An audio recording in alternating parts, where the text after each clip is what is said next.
Chaque jour, elle préparait des repas chauds pour des enfants défavorisés du quartier, sans se douter que leur père mystérieux était un pandé milliardaire qui contrôlait dans l'ombre un empire mondial. Tu es dans quelle ville? Dis-le en commentaire et abonne-toi. Voici une histoire inoubliable. La cuisine du bistrot de Belleville sentait le café brûlé et les rêves brisés. Emma Cartier essuya pour la 3e fois en 1 heure le même comptoir, ses mains calleuses, décrivant des cercles précis, tandis que son esprit s'égarait vers 3 petits visages qui l'attendaient dans le sous-sol d'un studio à 2 rues de là. Lily Mason et Sophie frères et sœurs orphelins qu'elle avait trouvés 6 mois plus tôt, grelottant derrière les poubelles. Trop fière pour mendier, trop jeune pour survivre seule. Chaque jour, elle glissait des restes dans les poches de son tablier, transformant le pain d'hier et la soupe du soir en l'espoir de demain. La table 12 a besoin d'eau, aboya Margot, la responsable de salle, dont le froncement de sourcils semblait gravé à l'acide. Et essaye de sourire cette fois. Tu fais fuir les clients. Emma ravala la réplique qui montait à ses lèvres et attrapa un pichet. Sourire lui paraissait un luxe qu'elle ne pouvait pas se permettre. Pas quand ses pourboires couvraient à peine le loyer de son studio, encore moins les bouches supplémentaires qu'elle nourrissait en secret. Les enfants n'existaient pas officiellement. Pas d'acte de naissance, pas de dossier scolaire, seulement 3 petits fantômes dont, d'une manière ou d'une autre, elle s'était rendue responsable pour les maintenir en vie. La table 12 occupait la banquette d'angle et le radar de serveuse d'Emma le classa aussitôt. Costume coûteux, montre en platine téléphone soudé à la paume.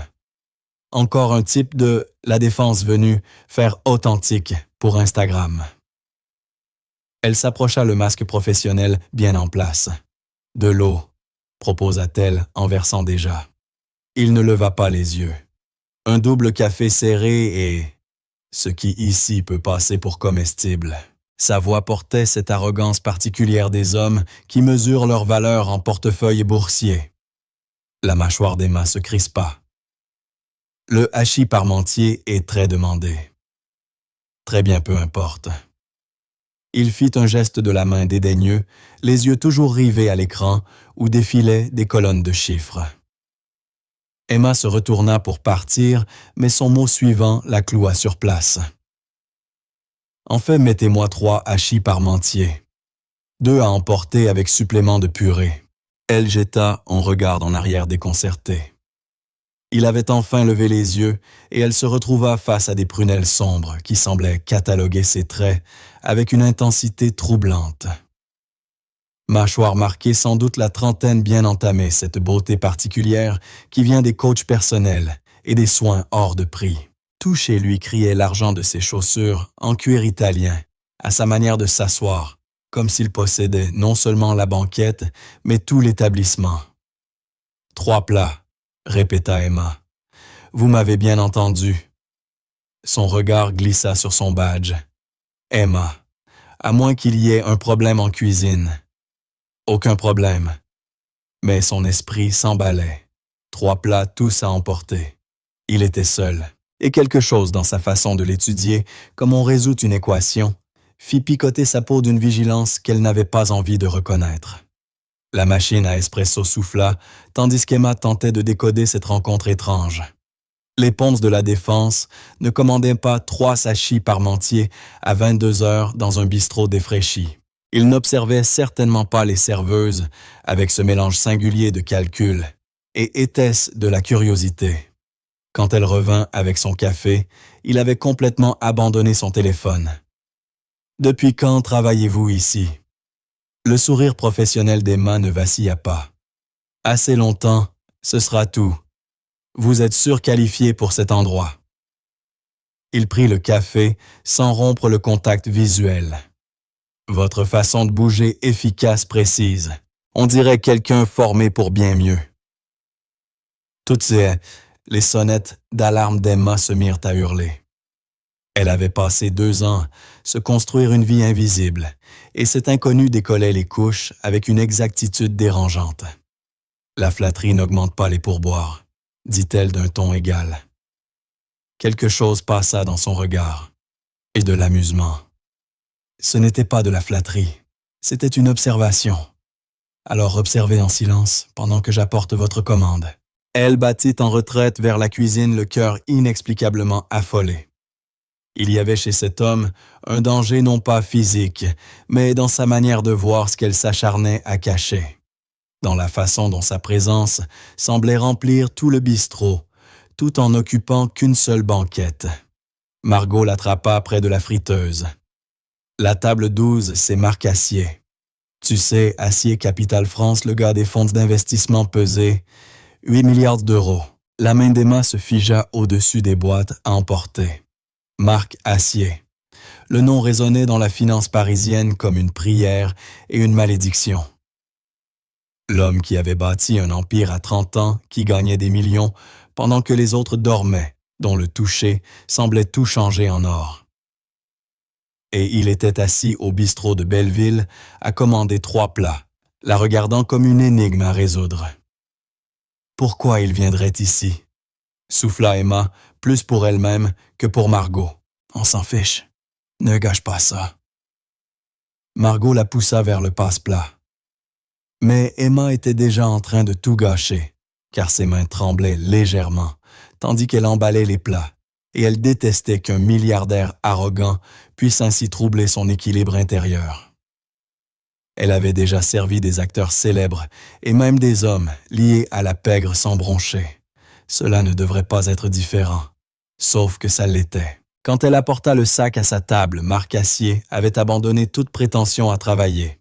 Il la regardait ouvertement, les doigts joints sous le menton. « Dites-moi, Emma, que faites-vous des restes ici? » La question tomba comme une douche glacée. L'esprit d'Emma s'emballa, parcourant toutes les réponses possibles, les rejetant l'une après l'autre, parce qu'elle révélait trop.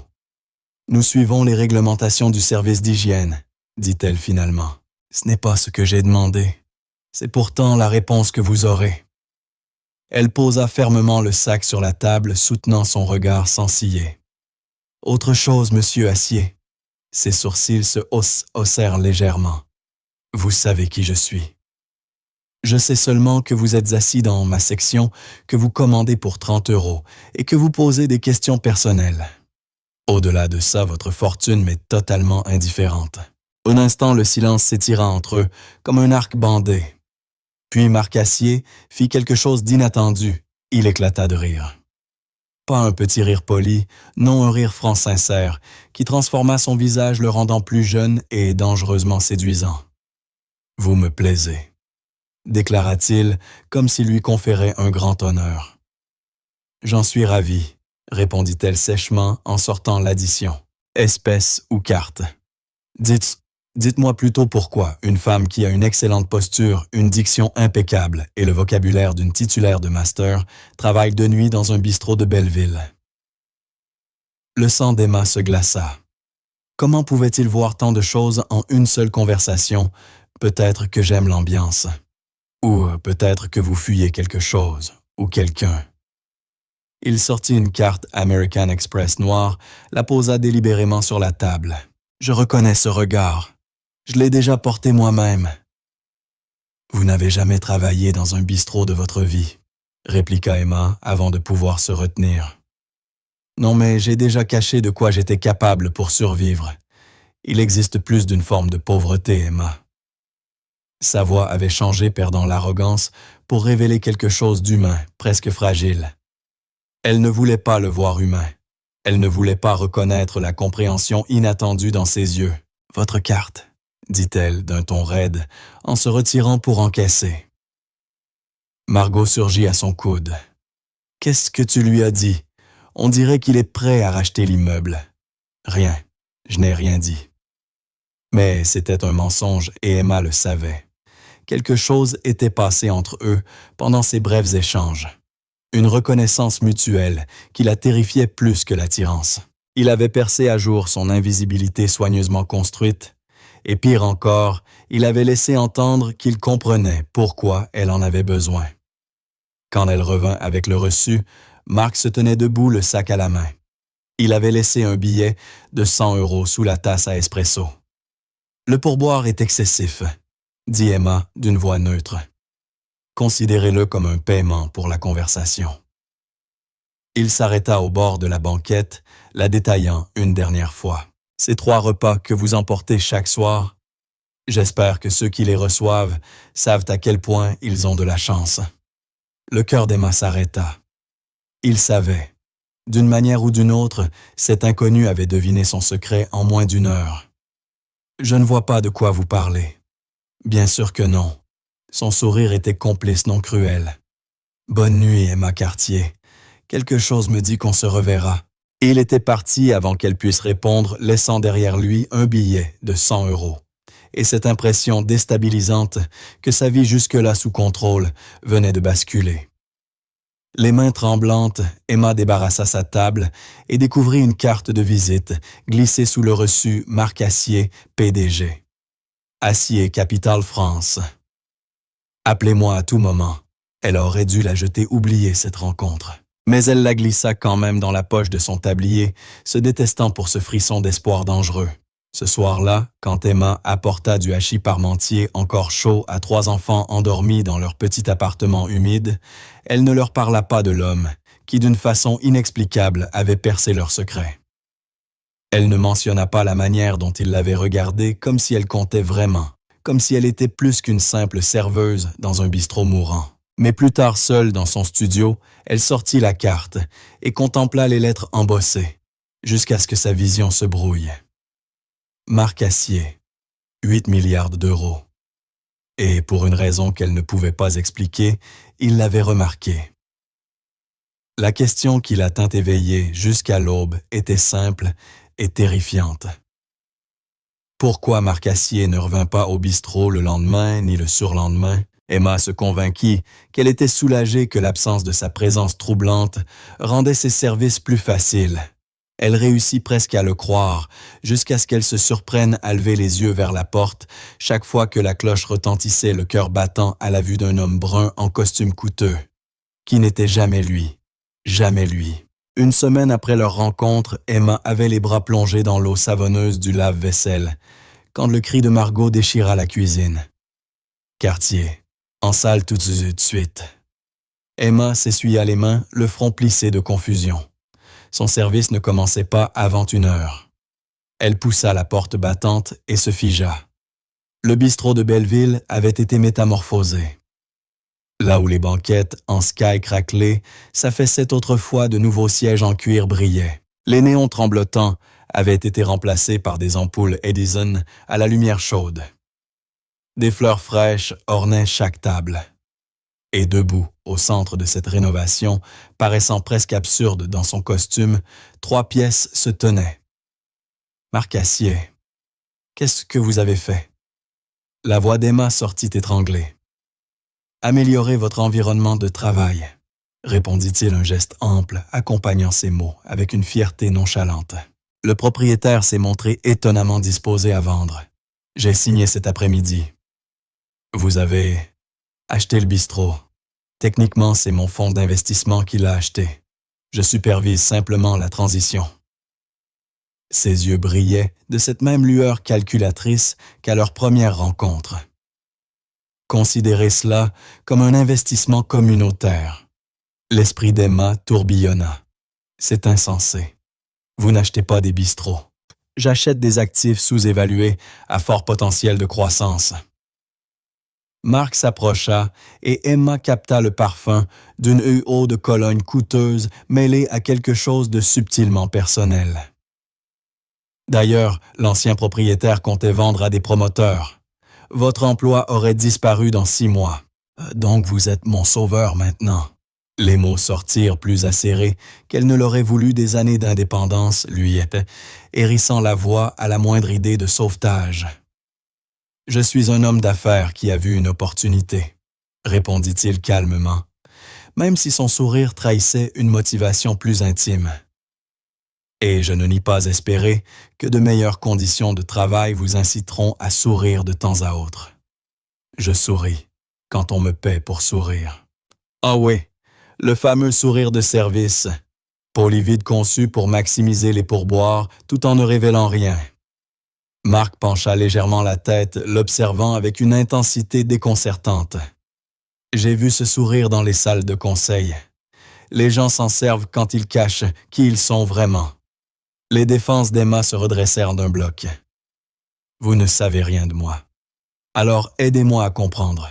Al tira une chaise à la table la plus proche et s'y installa comme s'il se préparait à une négociation. Prenez un café avec moi. Un vrai café, pas l'eau de vaisselle qu'on sert ici. Je travaille. En réalité, non. J'ai donné congé à tout le personnel pendant les travaux. Il désigna le bistrot vide. Donc vous n'avez aucune excuse à part celle que vous inventez en ce moment même. Je ne vous dois pas mon temps simplement parce que vous avez acheté mon lieu de travail. Non, mais vous pouvez m'accorder 15 minutes par simple curiosité. L'expression de Marc changea, laissant entrevoir une vulnérabilité sous son assurance habituelle. On ne me dit pas souvent non, Emma. C'est rafraîchissant. Terrifiant, mais rafraîchissant. Malgré toutes les objections logiques, Emma se retrouva assise en face de lui en partie, parce qu'il était désormais techniquement son patron, mais surtout parce que cette brève confession de fragilité le rendait moins prédateur, plus humain. 15 minutes, concéda-t-elle. Le sourire de Marc transforma son visage. Il sortit un thermos de son attaché-case. Bien sûr, il avait apporté son propre café. Il servit 2 tasses. L'arôme seul suffisait à confirmer que ce n'était pas le jus de chaussettes du bistrot. Éthiopien, Yirgacheffe, Single Origin, expliqua-t-il en lui glissant une tasse. J'ai une légère obsession pour le café. Emma accepta la tasse, ses doigts se refermant autour de la chaleur. La première gorgée fut une révélation vive, florale, complexe. Elle ne se souvenait plus de la dernière fois où elle avait goûté quelque chose d'aussi pur, d'aussi simplement bon. « Il est très bon », admit-elle à contre-cœur. Un compliment de la part de quelqu'un qui sert du café capable de décaper la peinture, j'apprécie. Il but une gorgée du sien, la regardant par-dessus le bord. Alors Emma Cartier, qui travaille la nuit dans un bistrot de Belleville, malgré des qualifications manifestement supérieures, dites-moi une chose vraie sur vous. C'est une drôle de requête. Nous sommes 2 personnes étranges, buvant un café d'exception dans un bistrot fraîchement rénové à 15 heures un mardi. Je crois qu'on a dépassé le stade du normal. Son sourire désarma Emma. Une chose vraie, quelque chose de réel. Emma songea à mentir, à détourner la conversation. Mais quelque chose dans le calme du bistrot, l'odeur du café et l'intérêt sincère de Marc la poussa à dire « J'enseignais la littérature anglaise à l'université avant que tout s'écroule. » Le visage de Marc resta impassible, mais elle vit une lueur de reconnaissance traverser ses yeux. Que s'est-il passé? La vie, de mauvais choix. Et un pire timing. Emma contempla la surface sombre de son café, y revoyant le reflet de son passé. J'étais fiancé à un autre professeur. Nous devions être partenaires dans le travail comme dans la vie. Il s'est avéré qu'il préférait s'approprier mes recherches et coucher avec la moitié du département. Alors vous avez quitté l'université. On m'en a poussé dehors. Il avait la titularisation et les contacts. Moi, j'avais mes principes et une dépression nerveuse. L'amertume dans sa voix la surprit. Elle évoquait rarement ses souvenirs. Les principes ne paient pas le loyer. Alors me voilà à servir du hachis parmentier au lieu d'enseigner Melville. Marc resta silencieux un long moment, ses doigts traçant des motifs distraits sur la tasse. Il y a 6 ans, mon associé a essayé de me voler mon entreprise. Il a fabriqué de faux documents pour convaincre le conseil d'administration que je détournais des fonds. J'ai dû brûler tous les ponts et appeler tous mes contacts pour prouver mon innocence. Emma leva brusquement les yeux. Je n'en ai jamais entendu parler, parce que j'ai gagné. Son sourire se fit tranchant, et quand on gagne assez complètement, les gens oublient qu'on a un jour été défié. Mais moi, je me souviens de ce que ça faisait debout, dans cette salle de réunion, pendant que des gens en qui j'avais confiance me traitaient de voleur. Quelque chose changea entre eux. Une compréhension silencieuse au-delà de leurs différences évidentes. Ils avaient tous deux été trahis par des êtres aimés, tous deux forcés de se reconstruire à partir des cendres. Ce parallèle était à la fois inconfortable et étrangement apaisant. « À vous, dit Emma, une chose vraie sur Marc Acier qui ne figure pas dans Forbes. J'ai peur d'être ordinaire. » L'aveu vint sans la moindre hésitation. Chaque décision, chaque acquisition, chaque risque calculé. Tout ça, c'est fuir l'enfant que j'étais, pauvre impuissant regardant ma mère cumuler 3 emplois pendant que mon père buvait ses allocations chômage. Il la regarda droit dans les yeux. L'argent n'était pas censé avoir autant d'importance. Mais quand on n'a rien eu tout possédé, devient la seule sécurité possible.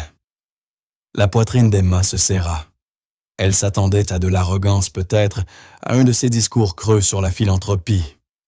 Pas à cette honnêteté nue brutale, qui le rendait soudain terriblement humain.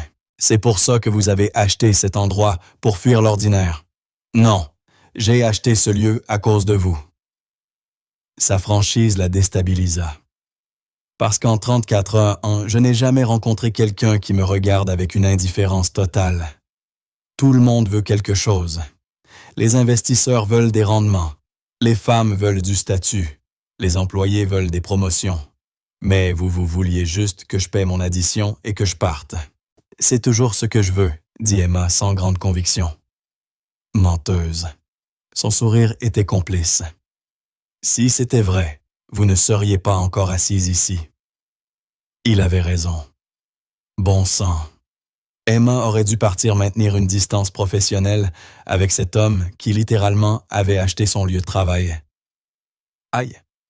Mais elle resta assise, attirée par cette connexion inattendue qui crépitait entre eux comme un courant électrique. Pourquoi 3 repas? La question lui échappa avant qu'elle puisse la retenir. Ce premier soir, vous avez commandé 3 plats à emporter. L'expression de Marc se figea, redevenant prudemment neutre. Me croiriez-vous si je disais que j'avais très faim? Non. Alors peut-être que je vous le dirai un jour, quand vous me ferez assez confiance pour croire la réponse. Il remplit de nouveau sa tasse. Nous avons tous nos secrets, Emma. Je ne pousserai pas les vôtres si vous ne poussez pas les miens. Marché conclu. Sauf que les secrets d'Emma concernaient 3 enfants orphelins qu'elle cachait illégalement, et elle soupçonnait déjà Marc d'en savoir bien plus qu'il ne le laissait paraître. Cette pensée aurait dû la terrifier. Au lieu de cela, elle ressentit presque un soulagement, comme si quelqu'un partageait enfin le poids de cette vérité même sans mots. « Je devrais y aller », dit-elle sans pour autant bouger. « Vous devriez, oui, mais le ferez-vous » Marc s'adossa parfaitement détendu comme s'il avait tout le temps du monde. « Nos conversations me troublent, dans le meilleur sens du terme. Vous me faites me sentir, Marc, pas le PDG d'Acier Capital. C'est addictif. Je ne suis pas là pour vous faire ressentir quoi que ce soit. Je sais, c'est justement pour ça que ça fonctionne. » Il se leva tendant la main avec une courtoisie étudiée. « Merci pour le café et la conversation, Emma Cartier. J'espère qu'on recommencera. » Emma lui serra la main prise de court par la décharge d'électricité qui la traversa. Sa paume était chaude, sa poigne ferme sans être dominante. Quand elle se détacha, sa peau picotait encore. « Je travaille la plupart des soirs. »« Je connais votre emploi du temps. » Dévant son regard perçant, il ajouta « J'ai acheté le bistrot, rappelez-vous. C'est dans les dossiers du personnel. Pas du harcèlement, juste de la diligence raisonnable. » Bien sûr, diligence raisonnable. Emma ne put s'empêcher de sourire parce que les milliardaires apprennent évidemment par cœur les plannings de leurs serveuses. Celui-ci, oui. Le visage de Marc était parfaitement sérieux. « À bientôt, Emma. » Elle partit avant qu'elle puisse répondre en portant son thermos et laissant Emma seule dans le bistrot rénové. Les questions se multipliaient dans sa tête comme des lapins. Elle s'assit dans la banquette flambant neuve, sirotant le reste du café, essayant de comprendre comment sa vie, si bien verrouillée, avait pu devenir aussi compliquée en 2 semaines. Ce soir-là, lorsqu'elle l'apporta le dîner à Lily Mason et Sophie dans leur petit appartement du sous-sol, la fillette de 5 ans demanda « Pourquoi tu souris bizarrement ?» « Je ne souris pas, » protesta Emma. « Si, » insista Mason, son sourire édenté irrésistible. « Comme quand tu nous lis les passages heureux des histoires. » Sophie, la plus calme, observa simplement Emma de ses grands yeux sérieux.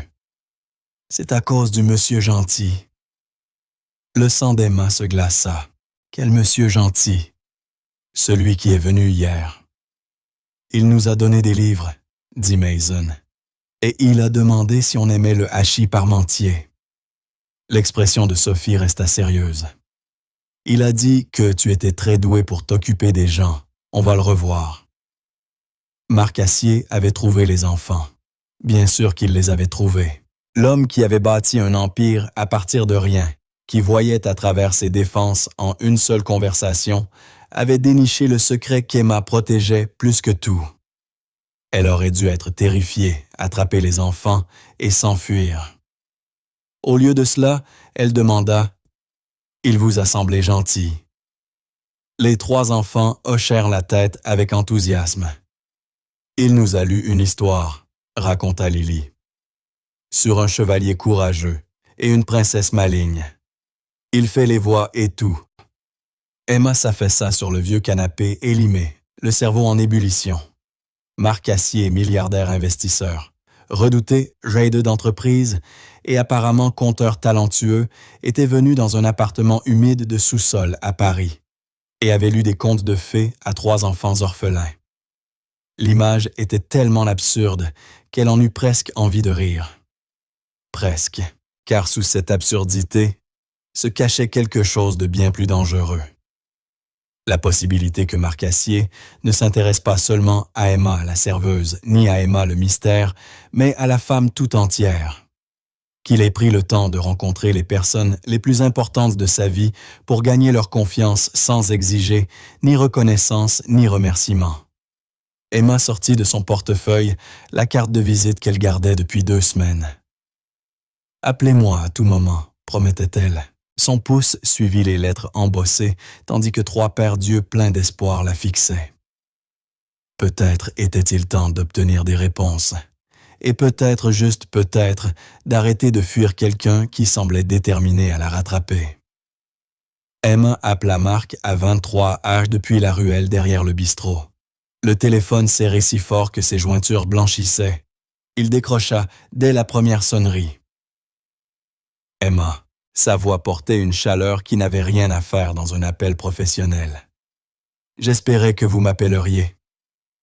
Vous êtes allé les voir. Pas la peine de tourner autour du pot. Les enfants, oui. Aucune excuse, aucune justification. Juste une confirmation tranquille. Comment les avez-vous trouvés? Je vous ai suivi il y a 3 nuits. Très discrètement d'ailleurs. Vous êtes étonnamment vigilante pour quelqu'un qui prétend n'être qu'une serveuse. Un silence. Ce sont des enfants formidables, Emma. Ce que vous faites est incroyable. Ce que je fais est illégal. Les mots eurent un goût de cendre. Héberger des mineurs sans papier, risquer des accusations d'enlèvement de fraude pour ne pas les signaler à l'ASE. Je continue la liste de mes crimes. Vous leur avez sauvé la vie. La voix de Marc se durcit. J'ai vu leur dossier, Emma. Leur mère est morte d'une overdose. Père inconnu. Ils vivaient dans un immeuble insalubre mangeant dans les poubelles quand vous les avez trouvés. Ce que vous faites n'a rien de criminel. C'est héroïque. Les héros n'existent pas. Juste des gens qui essaient de ne pas se noyer. Emma s'appuya contre le mur de briques, l'épuisement tirant sur chacun de ses muscles. Pourquoi être allé les voir sans me le dire? Parce que j'avais besoin de comprendre ce qui vous motive, ce que vous protégez. Son honnêteté la désarma encore une fois. Et aussi parce que je voulais rencontrer les enfants qui valent la peine que vous cachiez du hachis parmentier dans votre tablier chaque soir. Malgré tout, Emma sourit. Vous auriez pu simplement me le demander. M'auriez-vous répondu? Non, exactement. Elle entendit le sourire dans sa voix. Je ne suis pas doué pour demander la permission, Emma. Je préfère demander pardon. C'est une qualité déplorable. Heureusement, je suis une personne déplorable. Mais son ton trahissait qu'il n'y croyait pas vraiment. Dînez avec moi demain. Un vrai dîner, pas un repas de bistrot. Laissez-moi vous expliquer ce que je propose. La méfiance d'Emma se leva aussitôt. Je ne suis pas intéressé par vos propositions. Propositions d'affaires, précisa Marc. Même si je l'avoue, d'autres genres de propositions pourraient m'intéresser avec le temps. Avant qu'elle ne réplique à cette phrase dangereusement ambiguë, il continua. J'ai une solution à votre situation. Une qui garde les enfants en sécurité et vous à l'écart des ennuis judiciaires. Il n'existe aucune façon légale de vous faire confiance. Un dîner, Emma. Si vous détestez mon idée, je n'en reparlerai plus jamais. Mais écoutez-moi au moins.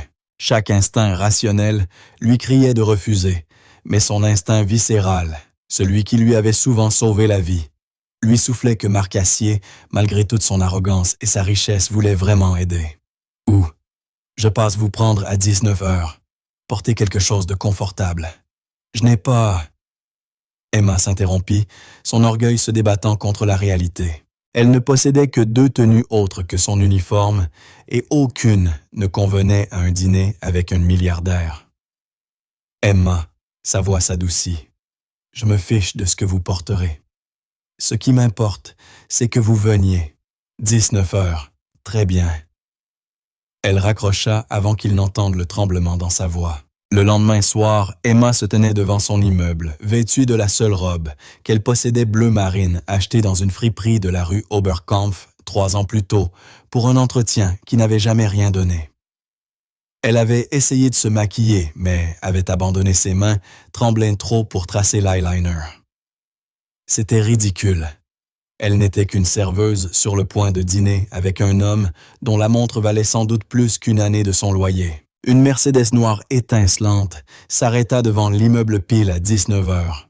Marc sortit de la voiture, vêtu d'un jean sombre et d'un pull en cachemire qui devait coûter une fortune, mais dont l'élégance décontractée semblait naturelle.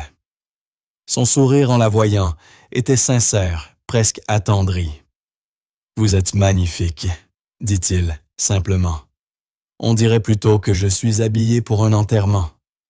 Alors j'ai un goût impeccable en tenue de deuil. » Il lui ouvrit la portière avec une courtoisie à l'ancienne, qui aurait pu paraître désuète, mais qui entre ses mains ressemblait à du respect. « On y va !» Le restaurant n'était pas ce qu'Emma imaginait. Au lieu d'un établissement parisien huppé au menu imprononçable, Marc l'emmena dans une petite trattoria italienne du 11e arrondissement. Nappes à carreaux rouges et blancs bougies sur les tables bouteilles de vin exposées sur les étagères. Et cette odeur irrésistible d'ail et de pain frais. « C'est mon restaurant préféré », expliqua Marc. « J'y viens depuis que j'ai gagné mon premier million. Mama Rosa me gronde toujours, elle dit que je travaille trop et que je ne mange jamais assez. » Il la guida à l'intérieur, sa main effleurant le bas de son dos, un simple geste, mais la chaleur traversa le tissu de sa robe. Une petite femme aux cheveux gris acier et aux yeux de feu surgit aussitôt. « Marcello, enfin tu amènes une fille, et quelle jolie fille !» s'écria-t-elle avec un accent italien, à couper au couteau. Avant qu'Emma n'ait le temps de réagir, la vieille dame lui prit le visage entre ses mains ridées, l'examinant comme une œuvre d'art. « Tu as les yeux tristes. C'est lui qui t'a donné ces yeux-là. Je le frappe. Mama Rosa, je vous jure que je ne l'ai pas rendu triste. » Marc riait parfaitement détendu plus qu'Emma ne l'avait jamais vu. « Voici Emma. Emma, voici Mama Rosa, qui menace de m'adopter depuis 5 ans. Je devrais... Tu travailles trop, tu manges trop peu, et tu ne souris jamais, » répliqua-t-elle toujours en tenant le visage d'Emma. Puis, se tournant vers elle, « Mais toi, tu le fais sourire. Oui, bien. Bonne fille. Asseyez-vous. Asseyez-vous. Je vous apporte à manger. » Elle disparut, avant qu'Emma puisse protester, les laissant à une table d'angle éclairée par la lueur tremblante d'une bougie. Emma tenta de ne pas penser à la romance implicite de la scène, à la façon dont Marc la regardait, comme si elle était la seule personne dans la pièce à la gymnastique incontrôlable de son cœur. Marc servit du vin, la bouteille apparut, sans qu'il n'ait eu à la demander. Mama Rosa connaissait ses habitudes. « Laissez-moi vous expliquer ce que je vous propose », dit-il calmement. « Je vous écoute. Je veux créer un fonds de tutelle pour Lily Mason et Sophie. Une garde légale transférée à votre nom selon les voies officielles. J'ai des avocats capables de gérer ça, de produire les documents qui feront de vous leur tutrice légitime. » Il fit glisser un dossier vers elle. « Tout est là. Entièrement légal. Entièrement permanent. » Emma fixa le dossier comme s'il risquait d'exploser. « Je ne peux pas me payer des avocats de ce niveau. Vous ne payerez pas. C'est moi. » Devant sa protestation immédiate, il leva la main. « Avant que vous me fassiez un discours sur la charité, considérez cela comme un investissement humain. J'aime soutenir les gens qui font des choix difficiles pour les bonnes raisons. Vous maintenez 3 enfants en vie et instruits. Cela mérite des ressources, pas une punition. Pourquoi vous en souciez-vous, savez-vous? » La question sortit plus âpre qu'elle ne l'aurait voulu. « Vous ne me connaissez pas, vous ne les connaissez pas. Pourquoi risquer votre réputation, votre argent, votre temps pour des gens qui ne peuvent rien vous offrir? » Marc resta silencieux, traçant des cercles sur le pied de son verre. Quand il parla enfin, sa voix portait un poids inattendu. « Parce que quelqu'un l'a fait pour moi un jour. Quand j'avais 14 ans, ma mère est tombée malade. Un cancer. On n'avait ni assurance, ni économie, ni espoir. Un inconnu, un homme riche, dont je lavais la voiture après l'école, a payé tous les frais de traitement. Don anonyme. Grâce à lui, elle a vécu 10 années de plus. » La gorge d'Emma se serra. « Vous n'avez jamais su qui c'était. Non. Mais je me suis juré que le jour où j'aurai de l'argent, je ferai pareil. Transmettre la grâce que j'ai reçue. » Il plongea son regard dans le sien. « Vous n'êtes pas une œuvre de charité, Emma. Vous êtes une femme qui fait des choses extraordinaires avec très peu de moyens. Je veux juste vous en donner un peu plus. Et qu'est-ce que vous gagnez à tout ça? » Le sourire de Marc se fit en coin ironique. « Honnêtement, le plaisir de vous voir cesser de me regarder comme si j'allais exiger quelque chose que vous ne voudriez pas donner. Je veux que vous me fassiez confiance, Emma. C'est tout. C'est déjà énorme. » Emma ouvrit le dossier parcourant des documents juridiques qui promettaient son plus grand rêve, un droit légitime sur les enfants qu'elle aimait comme les siens. « C'est vraiment possible. Mes avocats sont excellents. Ça prendra quelques mois le temps de tout officialiser. Mais oui, c'est possible. » Il se pencha vers elle. « Laissez-moi vous aider. Pas parce que vous me devez quoi que ce soit, mais parce que je le peux.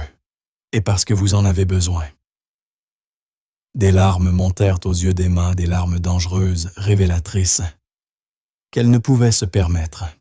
« Je ne sais pas comment accepter ça. » Commencez par dire oui.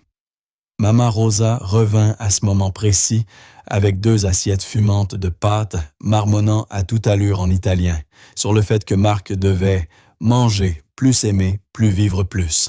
Et pour la première fois depuis longtemps, Emma sentit que le mot « vivre » n'était peut-être plus hors de sa portée.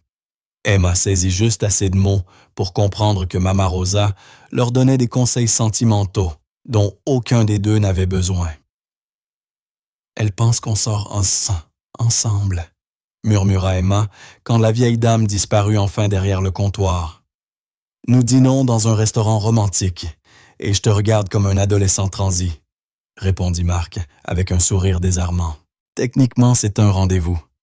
C'est une réunion d'affaires. Pourquoi pas les deux? » Sous la table, son pied effleura le sien. Accidentel volontaire. Emma n'aurait su le dire.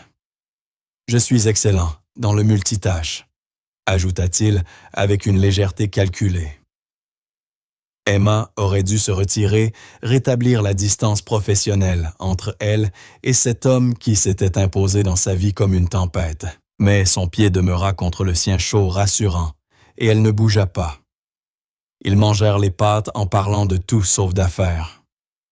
Marc raconta ses débuts désastreux, un premier investissement qui avait failli le ruiner et la fois où il avait offensé un PDG japonais en utilisant le mauvais titre honorifique. Emma peu à peu se surprit à rire, puis à partager ses propres souvenirs. La salle de classe, l'odeur des livres anciens, la joie silencieuse de voir un étudiant découvrir Dickens ou Austen pour la première fois. « Ça vous manque l'enseignement », observa Marc. « Chaque jour », admit-elle en faisant tourner le vin dans son verre. « Mais cette vie est finie. J'ai fait mes choix. Les choix peuvent se défaire. Les routes se reconstruisent. » Son regard était grave. « Et si vous pouviez enseigner de nouveau ?»« J'ai brûlé ces ponts, » répondit-elle amèrement. « Alors bâtissez-en d'autres. » Il tendit la main par-dessus la table et couvrit la sienne. Le contact envoya une décharge le long de son bras. « Vous avez 26 ans, Emma. Votre vie ne s'arrête pas parce qu'un chapitre s'est mal terminé. Écrivez le suivant. Facile à dire pour quelqu'un dont tous les chapitres sont des succès. Vous croyez que je n'ai jamais échoué. » Il rit un rire amer. « J'ai perdu des millions. J'ai pris des décisions catastrophiques qui ont coûté des emplois. J'ai fait confiance aux mauvaises personnes, investi dans des sociétés moribondes crues en ma propre invincibilité, jusqu'à ce que la réalité me corrige. » Ses doigts se resserrèrent autour des siens. La différence, ce n'est pas que je ne tombe jamais. C'est que je refuse de laisser un échec me définir. Emma regarda leurs mains jointes, ses doigts à lui chauds et solides enveloppant les siens. Depuis quand pensait-elle que Marc était sûr? Cet homme avait acheté son lieu de travail, percé ses secrets, infiltré sa vie avec la patience de l'eau, s'infiltrant dans la pierre. « J'accepte votre aide, » dit-elle enfin, « pour les enfants. Mais je vous rembourserai un jour. »« Nous négocierons les termes plus tard, » répondit-il ravi. « Pour l'instant, dites-moi simplement que vous dînerez encore avec moi. Pas pour les affaires, pas d'arrière-pensée. Juste toi et moi pour apprendre à nous connaître. Ça ressemble dangereusement à un rendez-vous. Ce serait si terrible. » Oui, Emma voulut le dire. Parce que sortir avec Marc Acier signifiait s'ouvrir à la vulnérabilité qu'il avait déjà détruite autrefois, risquer de faire confiance à quelqu'un capable de la blesser bien plus profondément que son ancien fiancé. Mais quand elle leva les yeux vers lui, vers ce regard sombre, intense, étonnamment fragile, les mots qui sortirent furent « non, ce ne serait pas terrible ». Le sourire qu'il lui adressa aurait pu illuminer tout le restaurant. Il leva son verre au nouveau chapitre et au pont reconstruit. Emma fit tinter le sien contre le sien, se demandant si elle venait de prendre la meilleure ou la pire décision de sa vie. Peut-être les deux. Plus tard, quand Marc la raccompagna, il la conduisit jusqu'à l'entrée de son immeuble comme un gentleman d'une autre époque. « Merci pour ce soir, » dit-il doucement. « Je ne me souviens pas de la dernière fois où j'ai passé un aussi bon moment. Merci pour les miracles juridiques et pour les pâtes excellentes. Mon plaisir sur les 2 points. » Il hésita, puis se pencha pour déposer un baiser rapide sur sa joue. Un effleurement chaste, mais d'une intimité bouleversante. « Bonne nuit, Emma. Je t'appelle demain. » Elle resta immobile, observant la Mercedes noire disparaître dans la circulation du boulevard. Sa main monta instinctivement vers sa joue encore tiède. Là-haut, 3 enfants dormaient paisiblement, sans se douter que leur avenir venait de changer à jamais. Et Emma, dans la nuit d'automne, sentit pour la première fois depuis des années que l'espoir n'était peut-être pas une folie. La procédure légale avança avec une efficacité stupéfiante. Les avocats de Marc déposèrent les dossiers, rédigèrent les attestations, franchirent les méandres administratifs avec l'aisance de ceux qui savent acheter la coopération grâce à des dons généreux aux bonnes associations. En 6 semaines, Emma obtint la garde provisoire. En 3 mois, l'adoption était presque finalisée. Tout aurait dû être parfait. Emma aurait dû se sentir simplement reconnaissante. Mais elle se découvrait chaque jour un peu plus prise dans l'orbite de Marc, d'une manière qui n'avait plus rien à voir avec les démarches juridiques. C'était de la façon dont il la regardait, comme si elle était précieuse. La façon dont il passait au bistrot pendant ses services prétendument pour surveiller son investissement. Mais en réalité, pour partager un café et quelques instants volés. Et Emma, malgré elle, commençait à comprendre que certaines dépendances n'avaient rien à voir avec le café.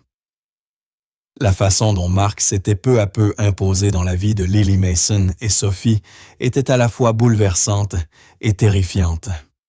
Il leur lisait des histoires, avant de dormir leur apprenait les échecs, les écoutait avec une patience infinie, et surtout il les traitait comme s'ils comptaient vraiment. « Tu es en train de tomber amoureuse », observa Margot un soir en voyant le visage d'Emma s'illuminer dès que Marc franchit la porte du bistrot. « Je ne tombe amoureuse de personne », protesta Emma, mais son sourire la trahit. « Bien sûr, et moi je suis la reine d'Angleterre », répliqua Margot en secouant la tête. Puis plus doucement, « Fais attention, chérie. Les hommes comme lui ne finissent pas avec des femmes comme nous. » Ces mots piquèrent parce qu'ils faisaient écho à la peur la plus intime d'Emma. Marc vivait dans une stratosphère qu'elle ne comprenait même pas gala de charité, jets privés à faire qui valaient plus qu'un quartier entier. Quel avenir pouvait exister entre un milliardaire et une serveuse, quelle que soit la chimie entre eux? Ce soir-là, Marc l'invita à une inauguration de galerie. « C'est pour l'exposition d'un ami », expliqua-t-il. « Rien de grandiose. Je me suis dit que ça te plairait. » Emma savait que dans le monde de Marc, rien de grandiose signifiait robe de créateur et champagne à volonté. Je n'ai rien d'approprié à me mettre. J'ai anticipé. Il sortit une housse de vêtements. Devant sa protestation immédiate, il l'interrompit. « Avant que tu ne me fasses un sermon sur les cadeaux, considère ça comme un prêt. Comme une location de smoking. Tu la portes ce soir, tu me la rends demain. Aucune attache. À l'intérieur, une robe en soie bleue, nuit fluide, comme de l'eau Texas. Quand Emma sortit de sa chambre, elle se sentait imposteur comme une enfant jouant à la femme adulte. Mais le regard de Marc fit fondre toutes ses insécurités. « Tu es magnifique », dit-il simplement, avec une sincérité telle qu'Emma faillit le croire. La galerie était exactement ce qu'elle redoutait. Des gens beaux couverts d'une richesse tranquille, parlant d'art avec ce vocabulaire prétentieux qui hérissait ses instincts d'ancienne professeure. Marc resta près d'elle, sa main posée sur le bas de son dos, un geste à la fois protecteur et possessif. Marcus Darling. Une femme sortie de la foule. Grande blonde moulée dans une robe rouge qui devait valoir plus cher que la voiture d'Emma. Cela faisait si longtemps. L'expression de Marc se figea. « Vanessa, je ne savais pas que tu serais là. Jonathan m'a invité. Nous voyons. » Son sourire était tranchant évaluateur. Son regard glissa sur Emma avec un mépris à peine dissimulé. « Et qui est-ce? »« Emma Cartier, » répondit Emma en tendant la main avant que Marc n'ait le temps d'intervenir. « Enchanté. » La poignée de main fut molle à hautaine. Cartier de la famille des Cartier du Connecticut. Quartier de Belleville, en fait. Domaine beaucoup plus modeste. Marc étouffa un rire dans sa gorge. Le sourire de Vanessa se glaça. Charmant. Et comment avez-vous rencontré Marc? Elle prépare un café excellent, répondit-il avec aisance. Entre autres talents. L'implication était claire. Emma était serveuse. Les sourcils de Vanessa se haussèrent. Comme c'est démocratique, Marcus. Vous traînez à Belleville désormais. Emma sentit Marc se raidir, prête à la défendre. Mais 2 ans à servir des clients hautains l'avaient blindée contre ce genre de venin. En réalité, je trouve Belleville bien plus authentique que les milieux où la valeur des gens se mesure en portefeuille d'actions et en chirurgie esthétique, mais chacun son univers. La couleur monta aux joues de Vanessa. « Je vois que tu as trouvé ta pareille, Marcus. C'est rafraîchissant, une femme avec des griffes. Elle a surtout de l'intégrité, répondit Marc d'un ton glacial. Une qualité que tu ne reconnaîtrais pas même si elle te mordait. Excuse-nous. Il la guida hors de la foule, le corps tendu d'une colère contenue. Je suis désolé. Vanessa est mon ex-fiancée. Un sacré numéro, souffla Emma. J'ai déjà croisé le genre. Elle n'a pas tort, pourtant. Marc s'arrêta dans un coin plus calme, son expression soudain sérieuse. À propos de quoi? De nos mondes différents. Le cœur d'Emma se serra. Voilà, pensa-t-elle, le moment où il remet tout en question. Si tu veux me quitter doucement, je comprends. Non. Sa réponse claqua presque violente. Je dis que je m'en fiche de ces différences. Mais d'autres, eux, s'en soucieront. Mon conseil d'administration, ma famille, la presse mondaine qui adore détruire tout ce qui dépasse ses standards étroits. Ses mains encadrèrent le visage d'Emma, ses pouces caressant ses pommettes. Sortir avec moi implique des complications que tu n'as pas choisies. J'élève 3 enfants sans papier paille légaux. Je crois pouvoir gérer quelques complications supplémentaires. Emma, son prénom, devint une prière. Je suis sérieux. Il y aura des photographes, des rumeurs, des gens comme Vanessa qui essaieront de te rabaisser pour se sentir supérieur. Je veux que tu saches dans quoi tu t'engages. Le cœur d'Emma battait à tout rompre. Et dans quoi je m'engage exactement? Dans moi, dans nous, dans ce que nous sommes en train de devenir. Son front vint se poser contre le sien, leur souffle se mêla. Je tombe amoureux de toi, Emma, depuis cette première nuit où tu m'as regardé comme un simple client de passage. Le monde sembla s'arrêter. Le bruit de la galerie disparut, ne laissant que leurs 2 respirations synchronisées. Et pour la première fois, Emma comprit que tout ce qu'elle avait cru impossible commençait peut-être là dans ce regard. Et j'ai besoin de savoir si tu es prête à tomber avec moi. Chaque pensée rationnelle lui criait de fuir, de se protéger du chagrin inévitable, quand le monde de Marc l'engloutirait avant de la recracher. Mais, serrée dans ses bras, sentant son cœur battre contre le sien, Emma cessa de se soucier de la raison. « J'ai peur », murmura-t-elle. « Moi aussi. » Son sourire se fit bancal, vulnérable. « Tombe avec moi quand même. » Emma l'embrassa au lieu de répondre un saut dans le vide, déguisé en contact physique. Marc répondit aussitôt, une main glissant dans ses cheveux, l'autre la ramenant contre lui. Le baiser avait le goût du champagne et de la possibilité, comme chaque roman d'amour qu'elle avait, jadis moqué soudain, devenu réel. Lorsqu'ils se séparèrent enfin haletants, l'expression de Marc était hébétée. « Je vais prendre ça pour un oui. Un oui, provisoire, en attente de preuves. Je peux travailler avec provisoire. » Il l'embrassa de nouveau plus doucement cette fois, avec une tendresse qui fit monter les larmes aux yeux d'Emma. « Laisse-moi te ramener. Je veux faire les choses correctement, des dîners, des conversations, quelque chose de vrai. » Ils quittèrent la galerie main dans la main, ignorant les regards et les murmures.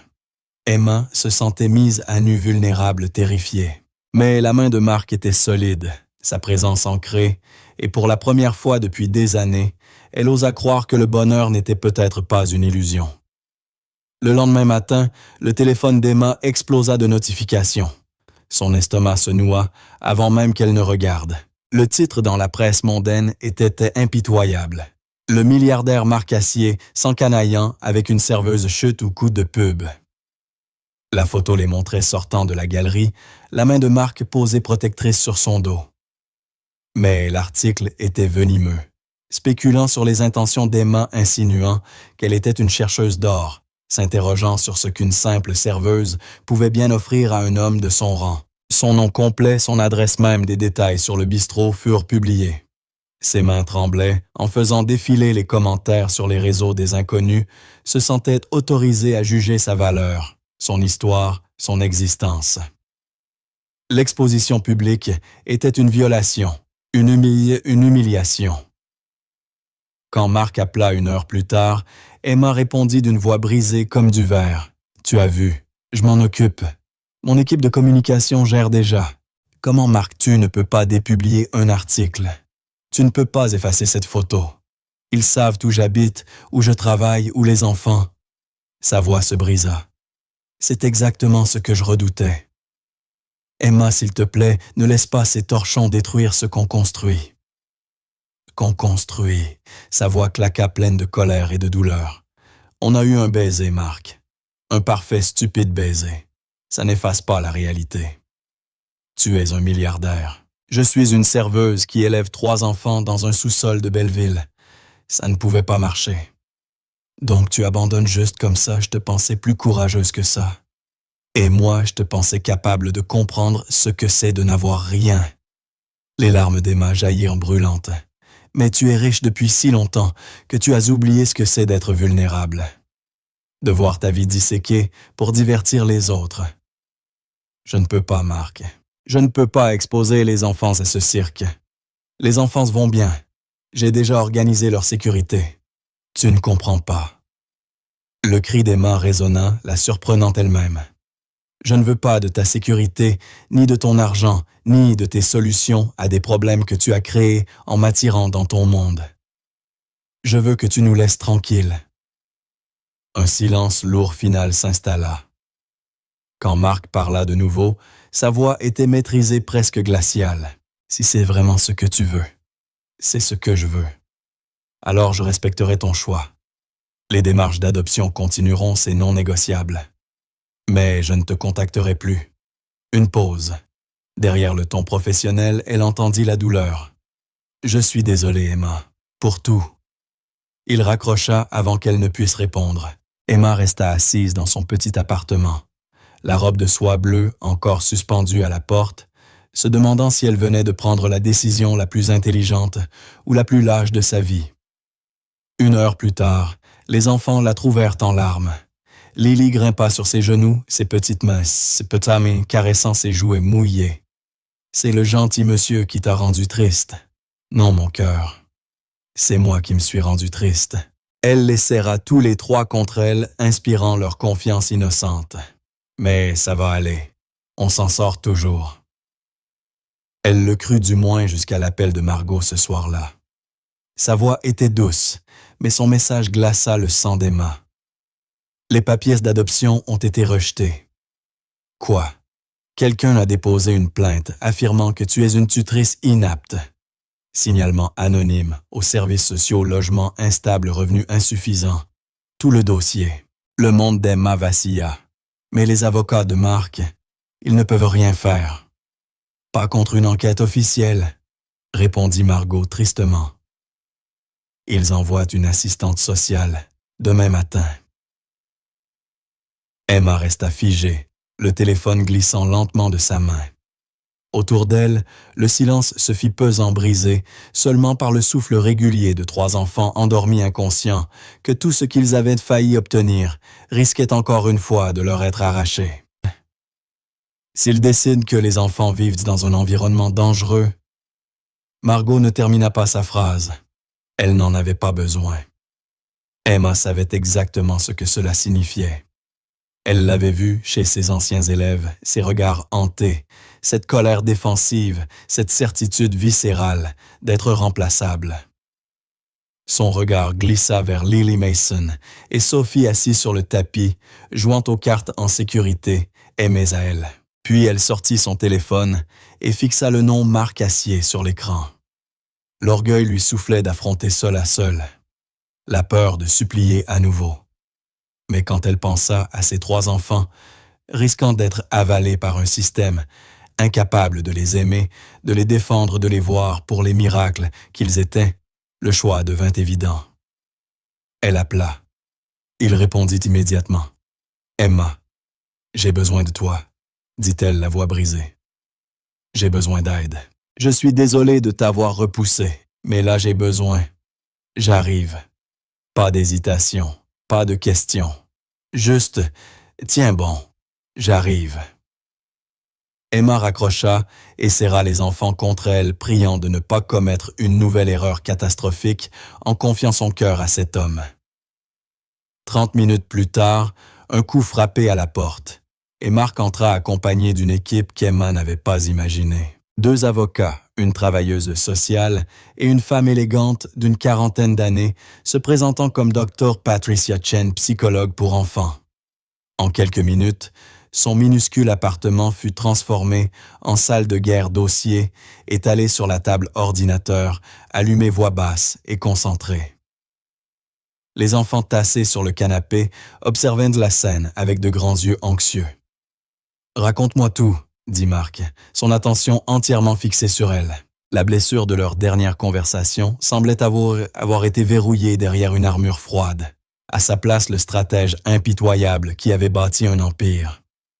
Emma expliqua tout le rejet du dossier, le signalement anonyme, la visite prévue pour le lendemain. À chaque détail, le visage de Mark se durcissait davantage. « Ce n'est pas un hasard », conclut-il enfin. « Quelqu'un t'a délibérément visé. Quelqu'un qui savait pour l'adoption et pour nous. » Son regard s'aiguisa. « Vanessa, ton ex-fiancée. » Emma sentit son estomac se tordre. Parce qu'elle nous a vus ensemble à la galerie. Et parce que me blesser, c'est la seule manière de se sentir encore puissante. Il sortit son téléphone tapant furieusement. Quelques secondes plus tard, il lâcha. « Mon enquêteur vient de confirmer que le père de Vanessa siège au conseil de l'agence en charge de ton dossier. Un seul appel de sa part et ton adoption passe en révision. » La cruauté délibérée lui coupa le souffle. Elle détruit la vie de 3 enfants pour se venger. Elle essaie de me punir en t'atteignant. La voix de Mark était glaciale. Mais elle a fait une erreur fatale. Elle a sous-estimé jusqu'où j'irais pour protéger les miens. Les miens. Ce possessif aurait dû la déranger. Au lieu de cela, il lui donna la sensation d'une armure qu'on lui posait sur les épaules. Le docteur Chen s'agenouilla près des enfants, son ton doux et rassurant. « Bonjour, je suis Dr. Pat. Mon travail, c'est d'aider les familles à rester ensemble. Vous pouvez me parler de la vie avec Emma. » Pendant 1 heure, tandis que les avocats dressaient une stratégie, la psychologue interrogea délicatement les enfants. Emma observait le cœur serré, tandis que Lily racontait les histoires du soir que Mason décrivait, comment Emma les aidait à faire leurs devoirs, que Sophie parlait des repas chauds et des vêtements toujours propres. Quand l'entretien prit fin, Dr. Chen se tourna vers Mark. « Ils vont très bien. Sur le plan émotionnel, ils sont stables et attachés à Emma. Tout indique un environnement sain et sécurisant. N'importe quel travailleur social compétent reconnaîtra qu'ils sont là où ils doivent être. Et si le travailleur social n'est pas compétent, demanda Emma, alors nous documentons tout et nous préparons une action en justice. » Catherine Ross, l'avocate principale, une femme aux cheveux auburn et au regard perçant, leva les yeux de son ordinateur. « Mais je ne pense pas que nous aurons à en arriver là. » Mark, montre-lui. Mark lui tendit une tablette. Sur l'écran, un homme âgé aux cheveux argentés et au regard d'acier apparaissait en visioconférence. « Emma, voici le juge Harold Mitchell. Il a accepté de superviser personnellement ton dossier. » Superviser. Les juges ne font pas. Harold me doit plusieurs services, répondit Mark simplement. Je les encaisse. Le sourire du juge était bienveillant, mais ses yeux étaient implacables. Mademoiselle Carter, j'ai lu votre dossier. Ce qu'on vous fait subir à vous et à ces enfants est une perversion d'un système conçu pour protéger, pas punir. J'ai déjà contacté l'agence. Tout travailleur social assigné à votre cas devra me rendre des comptes directement. S'ils estiment votre foyer inadapté, ils devront le justifier devant mon tribunal. Les larmes montèrent aux yeux d'Emma. « Merci, monsieur. Je ne sais pas comment. » « En continuant d'aimer ses enfants, » dit le juge, sa voix adoucie, puis avec un léger sourire. « Et pour ce que ça vaut, ma petite fille a lu votre thèse sur la littérature victorienne. Elle l'a trouvée brillante.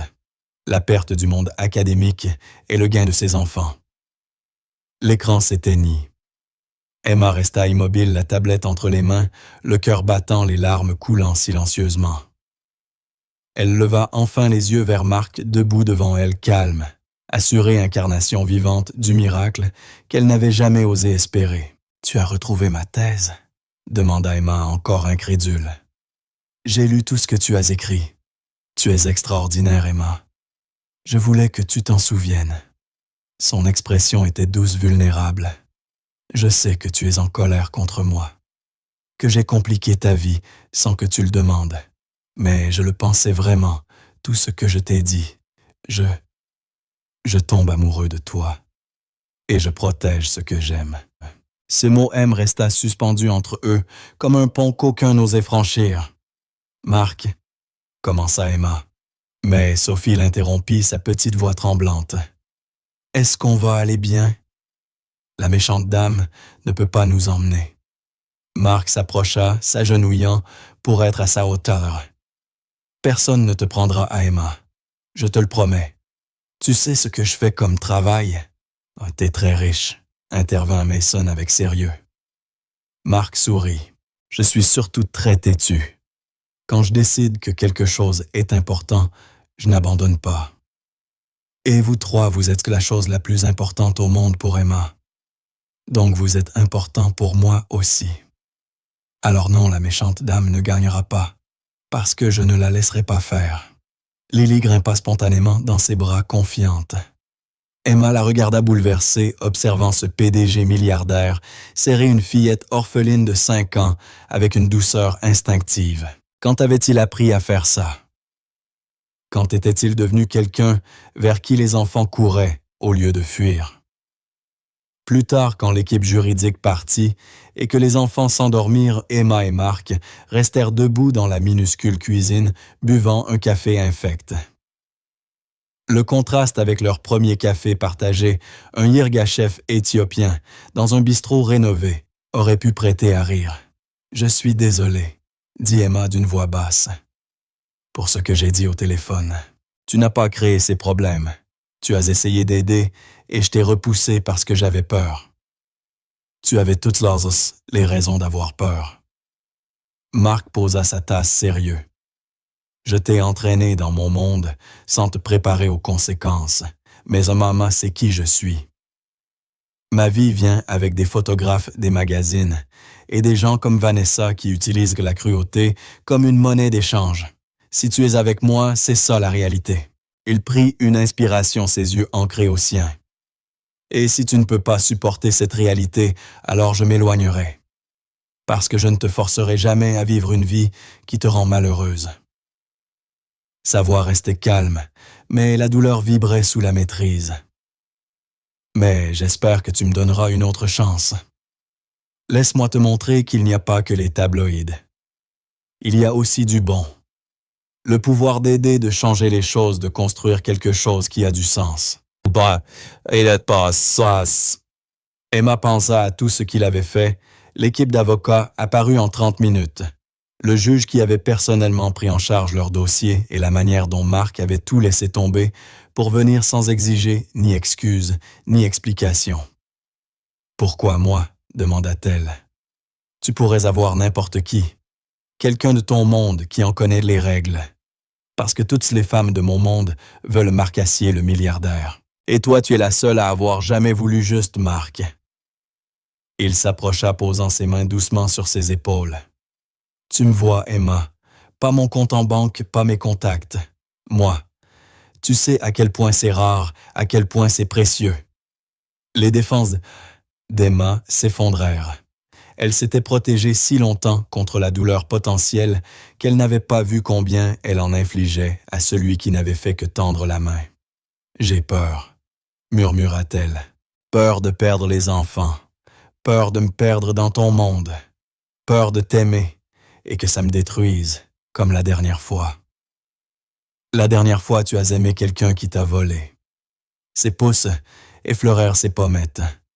Moi, je te demande l'inverse, de me laisser te donner. Mon temps, mes ressources, mon cœur. Pas de vol, pas de jeu. Juste nous en train de construire quelque chose de vrai. Et quand ton conseil d'administration s'y opposera, quand ta famille désapprouvera, quand les journaux se moqueront de toi parce que tu sors avec une serveuse. Alors je leur rappellerai que je sors avec la femme que j'aime. » Les mots étaient simples, mais ils la frappèrent de plein fouet. « Je me fiche de leurs opinions, Emma.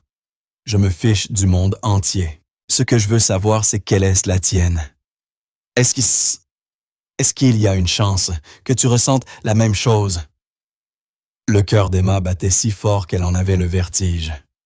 L'espoir et la peur s'entremêlaient trop étroitement pour être distingués. Mais en plongeant dans ses yeux sombres, honnêtes, entièrement tournés vers elle, elle trouva sa réponse. « Je t'aime aussi, » dit-elle. L'aveu lui donna l'impression de sauter d'une falaise. « Je me bats contre ça depuis des mois me disant que c'était impossible, mais je t'aime, même si ça me terrifie. » Le sourire de Marc aurait pu illuminer tout Paris. Il l'embrassa d'un baiser si doux que les genoux d'Emma flanchèrent de sa main, encadrant son visage, comme s'il tenait quelque chose de précieux. Quand ils se séparèrent à bout de souffle, il posa son front contre le sien. « On va y arriver, » promit-il. « L'adoption, notre histoire, tout. Ensemble, ensemble, » répéta Emma, et cette fois, elle y crut vraiment. Le lendemain matin, la travailleuse sociale arriva. Une femme fatiguée prénommée Janet, dont le regard bienveillant contrastait avec la froideur bureaucratique qu'Emma redoutait. Elle inspecta l'appartement, interrogea les enfants séparément, examina tous les documents. Enfin, elle se tourna vers Emma. « Je vais être honnête, mademoiselle Carter, » dit-elle doucement. « Votre situation n'est pas idéale. Cet appartement est trop petit pour 4 personnes. » Le cœur d'Emma se serra, mais avant qu'elle ne puisse répondre, Janet poursuivit calmement. « Cependant, ce qui compte, ce n'est pas la taille de votre logement, mais celle de votre cœur. Ces enfants sont manifestement aimés, bien soignés et épanouis. Je ne vois aucune raison de perturber cela. L'adoption peut donc se poursuivre. Je recommanderais une approbation immédiate. » Son sourire était chaleureux. « Ces enfants ont beaucoup de chance de vous avoir, mademoiselle Carter. Ne laissez jamais personne vous dire le contraire. » Après le départ de Janet, Emma appela Marcus, les mains tremblantes. « Elle nous a approuvés.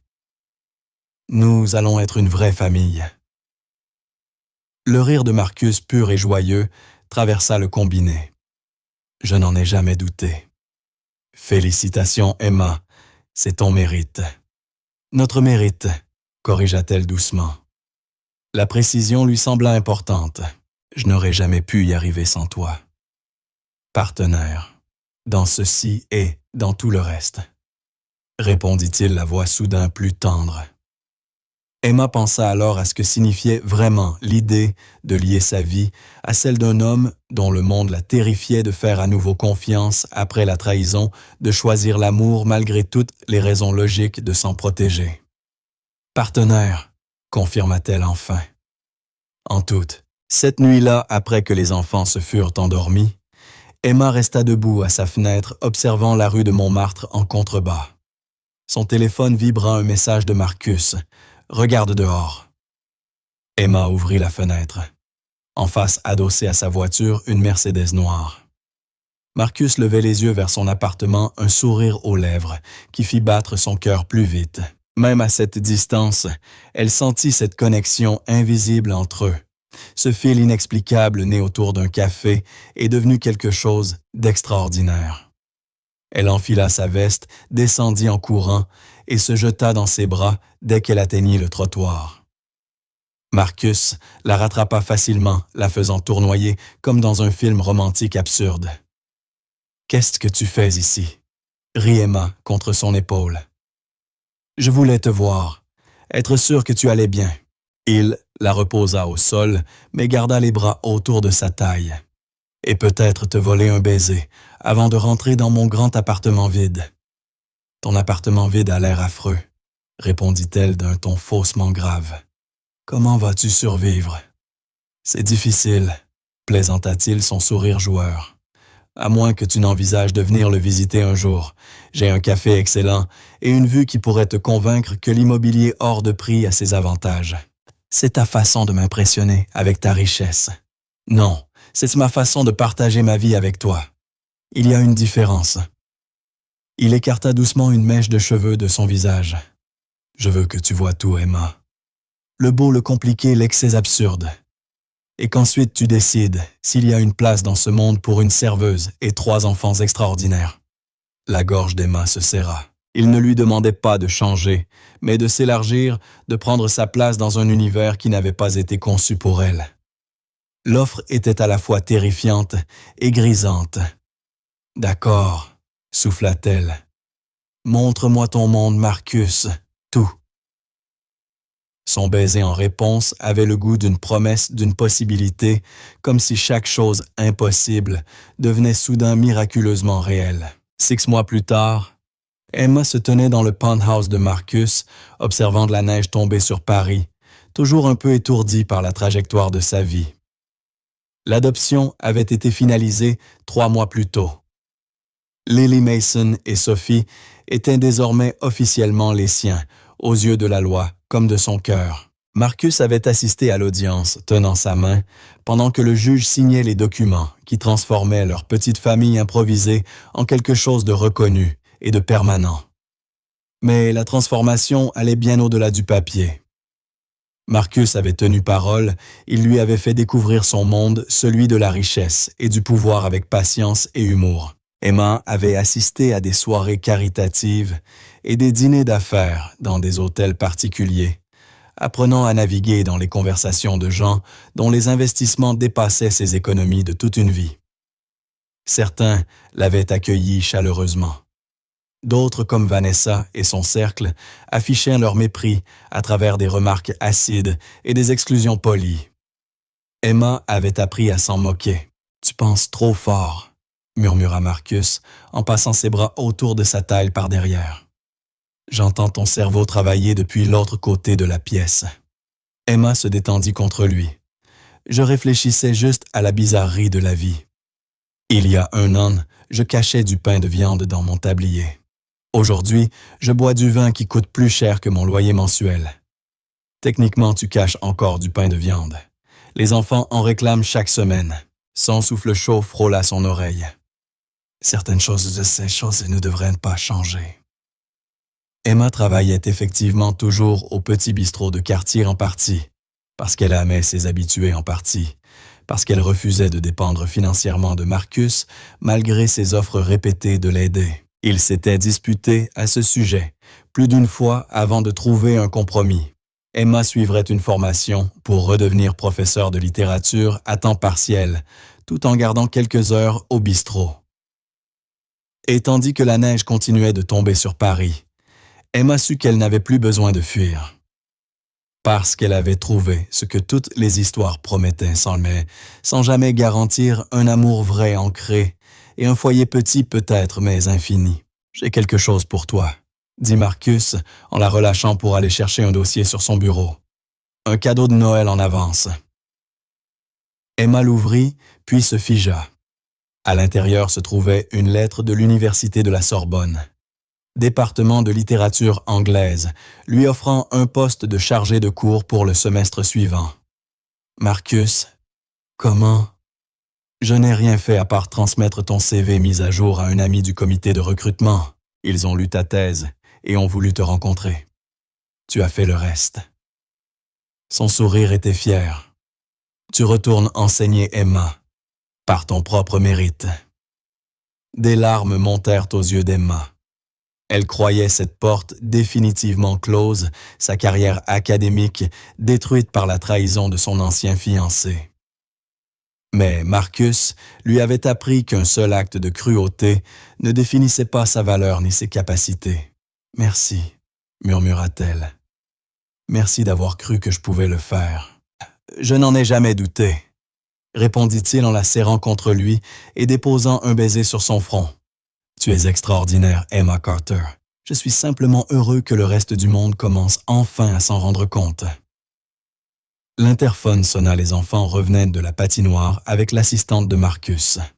Quelques secondes plus tard, Lily Mason et Sophie déboulèrent dans l'appartement dans un tourbillon de manteaux et d'éclats de rire. Emma Marcos, on a vu le grand sapin place Vendôme, s'exclama Lily les joues rouges de froid. Il est si beau. Et on a bu du chocolat chaud avec des guimauves, ajouta Mason fière. Du genre luxueux. Sophie, maintenant âgée de 6 ans, et un peu moins timide qu'un an plus tôt, grimpa dans les bras de Marcus avec la confiance tranquille d'un enfant qui sait qu'il est aimé. On dort ici ce soir. J'aime la chambre avec les étoiles au plafond. Marcus avait transformé une de ses chambres d'amis en véritable royaume pour les enfants lits superposés en forme de château étoiles phosphorescentes, étagères remplies de livres. Ils passaient presque tout leur week-end dans le penthouse, partageant leur temps entre le petit appartement d'Emma à Montmartre et le luxe feutré de l'immeuble de Marcus près de l'avenue Montaigne, avec une facilité étonnante.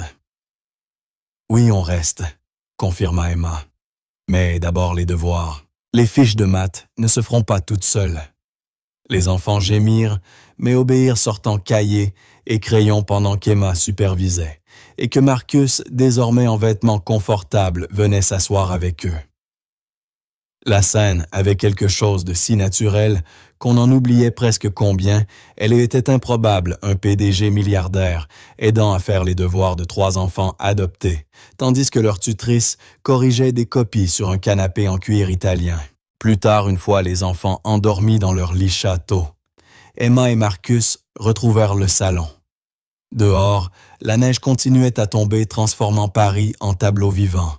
« J'ai une question », dit Marcus, soudain nerveux, d'une façon qu'Emma ne lui connaissait pas. « Et tu peux tout à fait dire non, mais j'espère au moins que tu y réfléchiras. »« Tu bafouilles. C'est normalement mon rôle, » répondit-elle en souriant le cœur battant. « Quelle question ?» Marcus inspira profondément, puis mit un genou à terre. Le cœur d'Emma s'arrêta. Emma Carter, c'est sûrement le pire moment et la pire organisation romantique possible parce que je n'ai ni discours, ni fleurs, ni rien de ce qu'il faudrait faire. Il sortit une petite boîte de velours, les mains légèrement tremblantes. « Mais je t'aime. J'aime ta manière de te battre pour ceux qui ne peuvent pas se défendre. J'aime te voir lire des histoires du soir avec une voix différente pour chaque personnage. J'aime que tu refuses de laisser mon argent te changer. J'aime ta force, ton entêtement et la façon dont tu me donnes envie d'être meilleur. » Les larmes coulaient maintenant sur les joues d'Emma. « Laisse-moi finir avant de perdre courage, » dit-il avec un sourire fragile. « Je sais que nous venons de mondes différents. Je sais qu'être avec moi signifie les photographes, les ragots, et des gens qui ne comprendront jamais pourquoi un milliardaire choisit une serveuse. Mais tu n'es pas qu'une serveuse, Emma. Tu es la femme qui a sauvé 3 enfants, qui reconstruit sa vie à partir des cendres, qui me fait rire, me remet en question, et voit l'homme derrière l'argent et le pouvoir. » Il ouvrit la boîte, une bague simple et élégante. Un diamant solitaire sur un anneau de platine qui reflétait la lumière comme un éclat d'étoile. « Épouse-moi, Emma. Sois ma partenaire en tout. Laisse-moi passer le reste de ma vie à te prouver que l'amour se moque des classes sociales, des magazines mondains ou de toutes les barrières absurdes que les gens érigent entre eux. » Sa voix se brisa. « Dis-moi oui. » Emma tomba à genoux, face à lui, encadrant son visage de ses mains. « C'est complètement fou. Ta famille va détester ça. Ton conseil d'administration va croire que tu as perdu la tête. Et chaque chroniqueuse de Paris Match aura son mot à dire. Je me fiche d'eux tous. Je me soucie de toi. » Les yeux de Marcus brillaient de larmes contenues. « Alors, est-ce un oui? » « C'est un oui, espèce d'homme merveilleux et insensé. » Et quand elle prononça ces mots, la neige cessa un instant de tomber, comme si même le ciel retenait son souffle. Emma l'embrassa, goûtant le sol et la joie. « Je vais t'épouser, même si tu es nul pour les discours romantiques et que ton timing est objectivement catastrophique. » Le rire de Marcus trembla sous l'effet du soulagement. Il glissa la bague à son doigt, un ajustement parfait, car bien sûr il avait deviné sa taille sans demander. « Je promets de m'améliorer pour les discours, peut-être engager un consultant romantique professionnel. » N'essaie même pas. J'adore tes discours catastrophiques. Emma admira la bague encore incrédule. Quand as-tu décidé de me demander en mariage? Il y a environ 6 mois, le jour où l'adoption a été finalisée. Marcus la fit asseoir sur ses genoux, ses bras solidement autour de sa taille. Là, je t'ai observé avec les enfants après l'audience et j'ai pensé, c'est ça. Voilà à quoi ressemble le bonheur. Je veux en faire partie pour toujours. Tu en faisais déjà partie. Emma posa sa tête sur son épaule. Tu l'as été depuis cette première nuit au diner, quand tu as commandé 3 dîners de pain de viande, et que tu as vu tout ce que j'essayais de cacher. Ils s'assirent ensemble sur le sol de son penthouse incroyablement cher, regardant la neige tomber sur une ville qui avait été témoin de tout leur parcours des conversations hésitantes autour d'un café aux batailles légales, jusqu'à ce moment de choix mutuel malgré toutes les raisons logiques de ne pas le faire. « Les enfants vont perdre la tête, » dit Emma finalement. « Surtout Lily. Elle planifie notre mariage depuis des mois. » Marcus sourit. Elle me donnait des conseils, en fait, des opinions très précises sur les fleurs et le gâteau. Tu as comploté avec ma fille de 6 ans. J'ai pris conseil auprès de quelqu'un de très bon goût. Il l'embrassa sur la tempe. Elle disait que tu méritais un prince de conte de fées. Je lui ai expliqué que je n'étais qu'un type de Queens qui avait eu de la chance. Elle a dit que c'était suffisant. Le cœur d'Emma débordait. Pendant des années, elle avait cru que le bonheur n'était réservé qu'aux autres, que ses erreurs l'excluaient des fins heureuses. Et pourtant voilà qu'elle était fiancée à un homme qui l'avait vue à son pire, et l'aimait quand même élevant 3 enfants incroyables, retrouvant sa carrière d'enseignante qu'elle pensait définitivement perdue. Ce n'était pas un conte de fées, c'était mieux. Réel solide construit sur l'honnêteté, la confiance et le choix de l'autre chaque jour. Le lendemain matin, Emma réveilla les enfants avec la nouvelle des fiançailles. Leurs réactions furent exactement ce qu'elle espérait. Lily hurla de joie. Mason demanda si Marcus allait officiellement devenir leur père. Et Sophie grimpa silencieusement sur les genoux de Marcus en murmurant « Je suis contente que tu restes pour toujours. »« Moi aussi, ma chérie, » dit Marcus la voix émue. « Moi aussi. » Les mois suivants furent un tourbillon. Emma recommença à enseigner à Columbia, retrouvant sa passion pour la littérature et les étudiants qui défiaient sa réflexion. Les enfants s'épanouissaient, Lily en CP Mason et Sophie en maternelle, tout lisant au-dessus du niveau de leur classe et socialement confiants d'une manière qui faisait battre le cœur d'Emma de fierté. Marcus proposa un petit mariage, mais Emma le surprit en voulant quelque chose de plus grand. « J'ai passé des années à me cacher, » expliqua-t-elle, « à me rendre petite et invisible. Je veux nous célébrer publiquement, montrer au monde que l'amour ne suit pas les règles de la société sur qui doit être avec qui. » Ils organisèrent donc un mariage à la fois élégant et non conventionnel, au jardin botanique de Brooklyn, où Emma emmenait autrefois les enfants pour des sorties gratuites avec un traiteur dirigé par Mama Rosa, qui insista pour cuisiner, malgré les protestations de Marcus, entouré d'un mélange éclectique de dirigeants de Wall Street, d'habitués du diner et de collègues de Columbia. Vanessa tenta une dernière sabotage en fuyant un faux article sur le passé criminel d'Emma au tabloïd. Mais l'équipe PR de Marcus était prête publiant l'histoire complète de l'adoption par Emma de 3 enfants orphelins et son travail avec des étudiants défavorisés. La narration se retourna du jour au lendemain. Emma n'était plus vue comme une profiteuse, mais comme une héroïne, et la cruauté de Vanessa fut exposée pour ce qu'elle était. Janet, la travailleuse sociale, ayant approuvé l'adoption, assista au mariage, les larmes aux yeux. « Tu l'as fait, » dit-elle à Emma pendant la réception. « Tu as construit une belle famille contre toute attente. »« Nous l'avons fait, » corrigea Emma, désignant Marcus, qui dansait avec les 3 enfants, à la fois plus heureux qu'elle ne l'avait jamais vu. « Nous tous ensemble. » Le juge Mitchell porta un toast sur l'amour, la victoire contre les obstacles systémiques et la justice prenant des formes inattendues. Margaret du dîner pleura pendant toute la cérémonie. Catherine Ross, l'avocate inflexible de Marcus, sourit enfin. Mais le moment qu'Emma chérissait le plus survint lors de la réception, quand Dr. Patricia Chen la prit à part. J'ai évalué des centaines de familles dans ma carrière, dit Dr. Chen à voix basse. La vôtre est la meilleure que j'ai jamais vue. Pas parce qu'elle est parfaite, mais parce qu'elle est bâtie sur un amour et un engagement véritable. Ces enfants sont extraordinaires parce que vous leur avez donné suffisamment de sécurité pour devenir extraordinaires. La vision d'Emma se brouilla de larmes. Merci de nous avoir aidés à rester ensemble.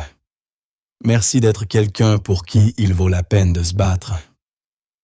Dr. Chen lui serra la main. Votre famille est la preuve que l'amour construit des fondations plus solides que la biologie, l'argent, ou toute définition conventionnelle de la normalité. Cette nuit-là, après que les invités du mariage soient partis et que les enfants aient dormi chez un ami pour leur première soirée pyjama, Marcus et Emma retournèrent dans le penthouse en tant que mari et femme. Le titre semblait toujours irréel. « Des regrets ?» demanda Marcus, la rapprochant sur le balcon surplombant la ville. Emma fit semblant de réfléchir. Le poulet était un peu sec. Je licencierai immédiatement le traiteur. Tu ne feras pas ça. Mama Rosa te tuerait. Emma sourit puis devint sérieuse. Pas de regret. Aucun. Et toi, Marcus? Mon seul regret est de ne pas avoir commandé du café dans un autre diner cette nuit-là. À son regard surpris, il sourit. Parce qu'alors, je t'aurais manqué, et ça aurait été la plus grande tragédie de ma vie. C'est objectivement la pire chose que tu aies jamais dite. Je travaille sur du meilleur matériel. Donne-moi 40 ou 50 ans. Emma l'embrassa pensant à ses années à venir. Des décennies à construire leur vie inhabituellement merveilleuse, ensemble, enseignement, affaires, réunions. Parents-professeurs, galas caritatifs, histoire du soir et conversations autour du café jusqu'à l'aube. « Deal », murmura-t-elle contre ses lèvres. 40 ou 50 ans, peut-être plus, si tu as de la chance. Je suis déjà l'homme le plus chanceux du monde. Marcus la serra, comme si elle était précieuse, comme si elle était tout. Je t'aime, Emma Steele. Le nom sonnait comme devenir quelqu'un de nouveau, tout en restant entièrement elle-même. Moi aussi je t'aime. Même si tu as acheté mon lieu de travail, espionné ma vie et fait ta demande sans fleurs. Je t'achèterai des fleurs demain. N'essaie même pas. Je préfère tes gestes romantiques catastrophiques. Elle le guida vers la chambre, le cœur rempli de joie et de possibilités. Allez, Marie, nous avons toute une vie pour comprendre ce mariage. Autant commencer ce soir. Ils le firent. Et dans un appartement du sous-sol à Brooklyn, 3 enfants dormaient paisiblement rêvant d'un futur rempli d'amour, de sécurité et de la certitude qu'ils étaient désirés, chéris et chez eux. Des années plus tard, lorsque l'on demandait à Emma comment une serveuse avait épousé un milliardaire, elle répondait toujours la même chose. « Je n'ai pas épousé un milliardaire, j'ai épousé Marcus, quelqu'un d'assez courageux pour voir au-delà de ce que j'avais fait pour voir qui j'étais. » Et c'était la seule version de l'histoire qui comptait. Marcus, pour sa part, disait à quiconque voulait l'entendre qu'Emma l'avait sauvé, pas l'inverse. Elle m'a appris que la valeur ne se mesure pas dans un portefeuille d'actions. Il affirmait que l'amour est action, pas sentiment. Que 3 enfants orphelins et une femme extraordinaire comptent plus que n'importe quelle affaire que je conclurai jamais. Ils avaient tous les 2 raison. Et ils vécurent heureux, non pas parfaitement, mais authentiquement pour toujours.